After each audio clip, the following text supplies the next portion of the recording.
So I want to talk about power and influence. It seems to me that power is something that we're still getting to grips with in the world. And there's a saying that power corrupts and absolute power corrupts absolutely, but I think it's more that our concepts of what power is are corrupt. That power in itself is just a transmission of the life force of the universe. It's not it's not what we think it is. And it's taken us thousands of years to really start to understand what love is. So understanding power and learning how to use power and wield power feels like they're a challenge that's ahead of us. So sometimes it's easier to have a sense of what power isn't, and so much of our concepts of power have got to do with an exchange of authority, or the capacity to influence an environment or other people. This power to make a difference, this capacity to influence that is linked to economic and political power. Um, and and I think that there is a very subtle abuse of the core nature of what power is, because true power is not something that can be influenced or seeks to influence. However, power is influential. Somebody living and vibrating their life true to the core of their being in alignment with cosmos is inspirational, and that influences others. But when we set out to use the kind of power, which is the power of influence, for what we think is the greater good, then we start to fall into this subtle misuse of power. And so we have whole civilizations that are based on misuse of power, and therefore they're trying to get this type of power. Lobbyists trying to get political power, um, marketers trying to influence people's to vote, how they vote, and how what they buy, and so we have a whole culture that is rife with this misuse of power because of a misunderstanding of what power is and a lack of real um, demonstration of that power.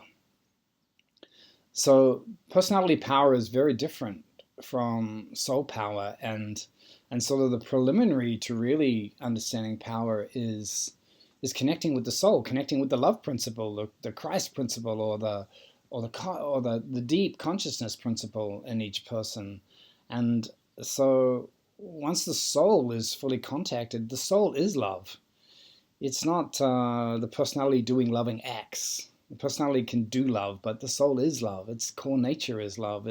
It's come to express itself, some expression of love. And right at the core of the soul lives purpose, lives the vibration of purpose. And this is a vibration. It's not a thought form. It's not a mission statement. It's not something that you can write down and be true to. It's a living word, and this living word is the spiritual vibration at the core of every soul, and it connects to the spiritual vibration of the universe and to the life force of the universe. And so this is a vibrational reality of power. It's electric, it's lightning, it enlivens, it empowers, it vibrates and vitalizes the soul. And also the body is to the extent that the soul and the body are unified and operating together. So, and deeper than the lightning is the void, this energy of emptiness that through this power of vibrational purpose and will and cosmos, the great dragon energy is the emptiness of the great perfection. And so, somebody in touch with that, it's like an expression of masculine power could be said to be needing nothing because you're in touch with the void. And an aspect of feminine power is the capacity to call forth whatever you do need. So there's a paradox here.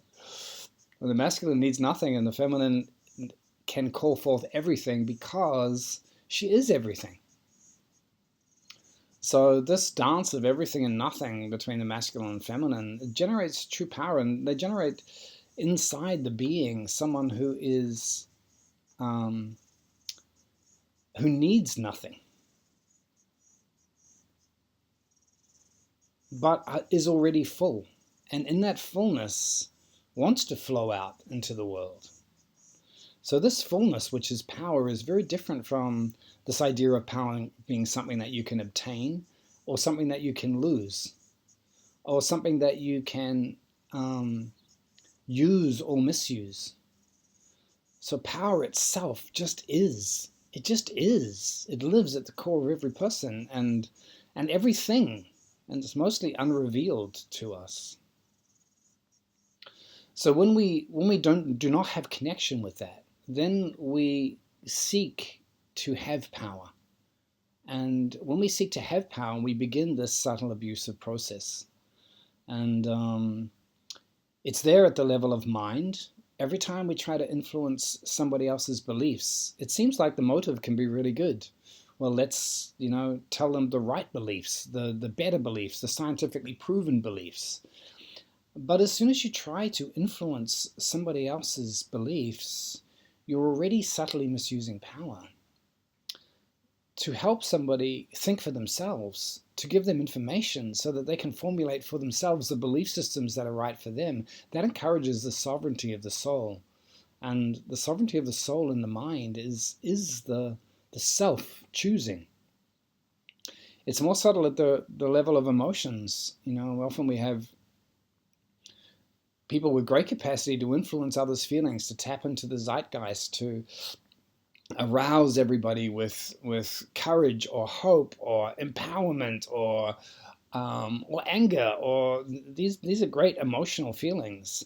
But when we're trying to influence others, when we're being an infuser, we have to also look for the subtle misuse of power, even as simple as telling somebody to cheer up because you don't like the emotional energy, the weather that's going on inside them, and you want there to be better weather, and you believe that happiness which is good feelings, is what life's about.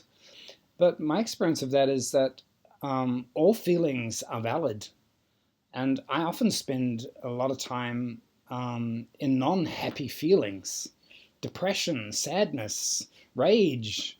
These are all, like Rumi says, guest house, visitors at a guest house. I entertain them all because they all are valid. They all are telling me something.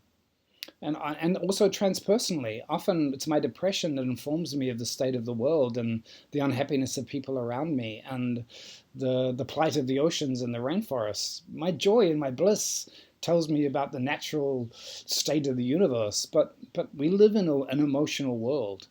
And so seeking to influence other people's emotions so that they accord with what we think is happy is also a misuse of power. And then we get down to, it's a misuse of our mistaken concept of power, put it that way.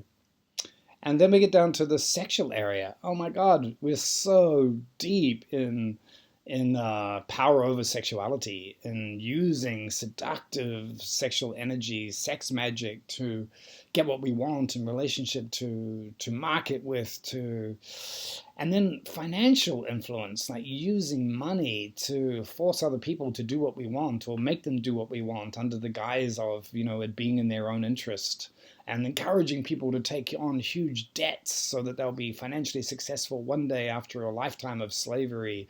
All of this is where the abuses of power get deep, and then all the way down to the physical body. And this is held in place by governments with large armies and so on. This threat of power over, this domination by force, which is not power. But it's actually an expression of powerlessness, and it's an expression of fear and control, and the need to control our environment so that we do not die.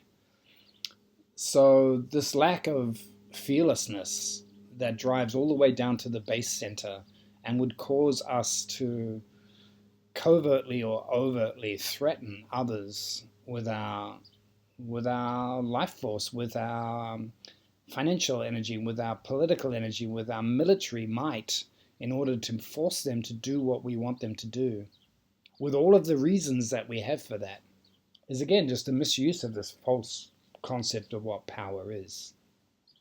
So what to do about it? What to do in a world that is still in a very immature expression of power and thinks power is an exchange of authority or something that you can have over others, something that you can accumulate, something you can lobby for, something that you can lose. All of these forms of the influential nature of being human. Well, if true power is a revelation and an affirmation of your core identity, it's not something that can be given or taken away. People like Nelson Mandela found their power through their freedom, regardless of their capacity to influence in a prison.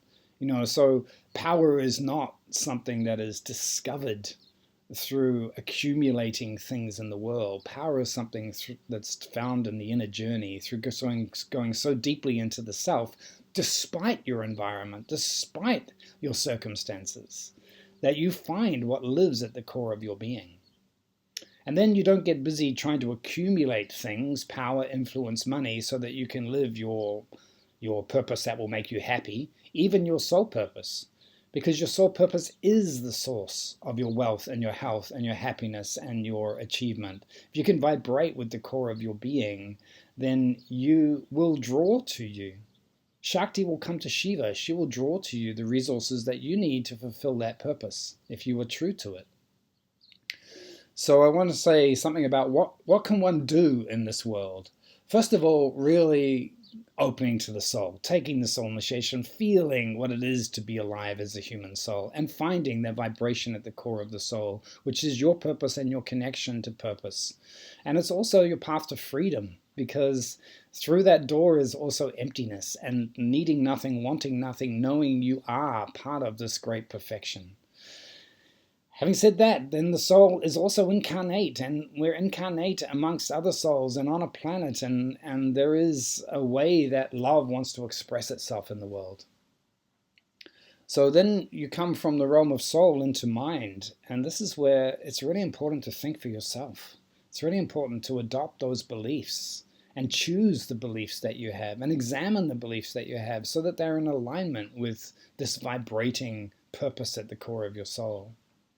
And then the emotions, learn to be free emotionally, which means being able to embrace all of your feelings and allow them to move and discover what's underneath them, and not play the selective game of I want to be happy versus sad. And then come down to the sexuality and really discover what is your erotic truth, what is actually true in your erotic life.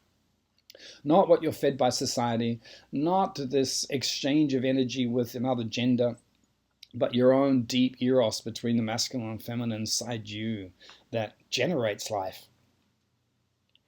Financial freedom, get out of debt. Like really, there is no reason to drive oneself through the adrenals, through fear of not of surviving. And so much of the culture is doing that. To get into nature and feel the fact that water and food and air are given. There's something given. There's something inherent. There's something that the being has. So get out of debt and simplify the life so that your financial reality is in equivalence with the truth of the abundance of the universe. And then change your relationship with your body and with land. Let go of any kind of idea of ownership of body or land, that it belongs to you. And start to treat it as a living being, something that your soul can form a relationship with rather than possess. And that will call forth the energies deep in your body and in land itself, the Kundalini energies, the Shakti energies that will bring you the energy that you need and the resources you need to fulfill your soul purpose. So letting go of trying to influence others, letting go of trying to accumulate power, and resting back on the true nature of power that lives at the core of your being. And from that, unfolding a life that has that power at the center, and not a power that you could ever lose or use over another, but a power that is inherently, sacredly belongs to you because you are alive, and power is the life force.